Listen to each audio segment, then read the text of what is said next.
Hi hello namaskar నేను మీ కళ్యాణిని. So గర్ల్స్కి అనేది మనకు ఇప్పుడు రన్నింగు మెడికల్ ఒకటేసారి జరగడం జరుగుతుంది. సో ఇప్పుడు మెడికల్ గురించి చెప్పాము, కొన్ని రన్నింగ్ గురించి కూడా చెప్తే మీరు మీ గోల్స్ని రీచ్ అయ్యే అవకాశం ఉంటుంది. సో రన్నింగ్ అనేది మనకు హక్కింపేటలోను చంద్రయాన్ గుట్టలోను జరుగుతుంది. సో మనకు లోపలికి వెళ్ళేటప్పుడు మన ఆధార్ కాపీను తర్వాత ఒక ఐడెంటిఫికేషన్ కార్డు ఒకటి అడుగుతుంటారు. అంటే ఆధార్ కార్డ్ అన్నా మీ పాన్ కార్డ్ అన్నా ఏదైనా తీసుకొని లోపలికి వెళ్ళాలి. మనకు స్ట్రెంత్ని బట్టి వాళ్ళు డివైడ్ చేయడం జరుగుతుంది. స్ట్రెంత్ ఇప్పుడు ఎక్కువ మంది ఉంటే ఒక దాంట్లో 50 మెంబర్స్ అని, ఒక దాంట్లో 20 మెంబర్స్ అని తీయడం జరుగుతుంది పార్ట్స్గా. తర్వాత అందరినీ ఒకటే మనకు రోడ్డు మీదనే రన్నింగ్ అనేది జరుగుతుంది. 1600 కిలోమీటర్స్ రోడ్డు మీదనే జరుగుతుంది. సో మనకు వెళ్ళేటప్పుడు 800 కిలోమీటర్స్ ఉంటుంది. అక్కడ మనకు టోకెన్స్ ఇస్తారు. టోకెన్స్ ఇచ్చిన తర్వాత మనకు మళ్ళీ రిటర్న్స్ రావడం జరుగుతుంది. సో మనం వెళ్ళేటప్పుడు ఎలాంటి జాగ్రత్తలు తీసుకోవాలి, ఏం చేయాలి అనేది ఈ వీడియో ద్వారా తెలుసుకుందాం. మనం ఫస్ట్ వెళ్ళేటప్పుడు అందరినీ ఒకటేసారి టైం సెట్ చేస్తారు. మనకు టైం వచ్చేసి 8.5 టైం అన్నట్టు 1600 కిలోమీటర్స్.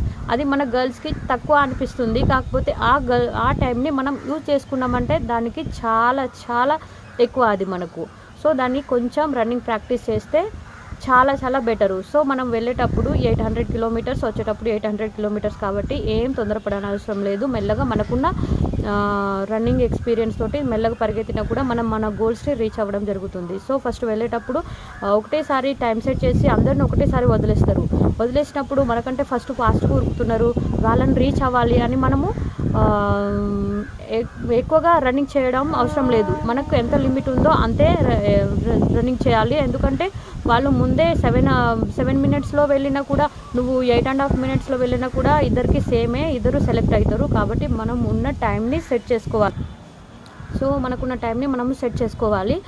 మనము ఫస్ట్ ఏ స్పీడ్లో అయితే వెళ్తున్నామో అదే స్పీడ్లో 800 కిలోమీటర్ వరకు పరిగెత్తాలి. తర్వాత టోకెన్ తీసుకోవాలి. తర్వాత ఇంకో 300 మీటర్స్ 400 మీటర్స్ ఉంది అనగా మనము మన స్పీడ్ని ఎక్కువ చేయొచ్చు. ఎందుకంటే మనము రీచ్ అయ్యే ప్లేస్ తక్కువ ఉంది కాబట్టి మన స్పీడ్ని ఎక్కువ చేస్తే తొందరగా రీచ్ అయ్యే అవకాశం ఉంటుంది. రన్నింగ్ అయిపోయిన తర్వాత మనకు నీళ్ళ వాంతింగ్స్ అలా వస్తుంటాయి. దాంట్లో ఏం ఫికర్ అవసరం లేదు. ఎందుకంటే మనము రన్నింగ్ చేసి వస్తుంటాం కాబట్టి అలాగే ఉంటుంది. తర్వాత రన్నింగ్ చేసేటప్పుడు మన ముక్కు నోరు రెండు తెరిచి, ముక్కు అయితే ఓకే, నోరు అయితే తెరవద్దు. ఎందుకంటే మనం రన్నింగ్ చేసేటప్పుడు ఇలా రన్నింగ్ చేసి నోరు ద్వారా వదలడం ద్వారా మనము తొందరగా అలసిపోయినట్టు అనిపిస్తూ ఉంటుంది. సో అలా చేయకూడదు. మ్యాక్సిమం కూడా ముక్కుతోటే గాలి పీల్చి ముక్కుతోటే గాలి వదిలేసే విధంగా ట్రై చేయండి. మీకు అలా కాదు అనుకుంటే ముక్కుతోటి పీల్చి అని వదిలేయండి. అప్పుడు 2-3 సార్లు వదిలేయండి. మ్యాక్సిమం అయితే ముక్కుతోటి గాలి పీల్చి ముక్కుతోటే వదిలేసేటట్టు చేయండి. ఎందుకంటే అలా చేస్తే మనము ఎక్కువగా అలసిపోమన్నట్టు, మనకు శ్వాస ప్రాబ్లం అనేది కూడా రాదు. సేఫ్గా మనం రీచ్ అయ్యే అవకాశం ఉంటుంది.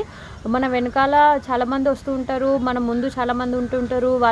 వాళ్ళని రీచ్ అవ్వాలి, లేకపోతే నేను ఉరకలేను, వీళ్ళందరూ వెనుకబడి ఉన్నారు, నేను కూడా వెనకే ఉంటా అన్నట్టుగా ఉండకూడదు. మన లిమిట్ని బట్టి మనము ముందు సాగిపోతే మన గోల్ని మనం చేరుకునే అవకాశం ఉంటుంది. సో ఫ్రెండ్స్, రన్నింగ్ చేసేటప్పుడు జాగ్రత్త. ఏమన్నా అయినా కూడా బాధపడాల్సిన అవసరం లేదు. మన వెనుక అంబులెన్స్ వస్తూ ఉంటుంది. దాంట్లో ఫికర్ అవ్వాల్సిన అవసరం లేదు. కాబట్టి రన్నింగ్ చేసేటప్పుడు జాగ్రత్తగా ఉండి నేను చెప్పిన విధంగా శ్వాస పీల్చుకుంటూ, నేను చెప్పిన విధంగా చేసుకుంటూ రన్నింగ్ని చేస్తే మీరు మీ గోల్స్ని రీచ్ అయ్యే అవకాశం ఉంటుంది. All the best friends. Please subscribe to my channel.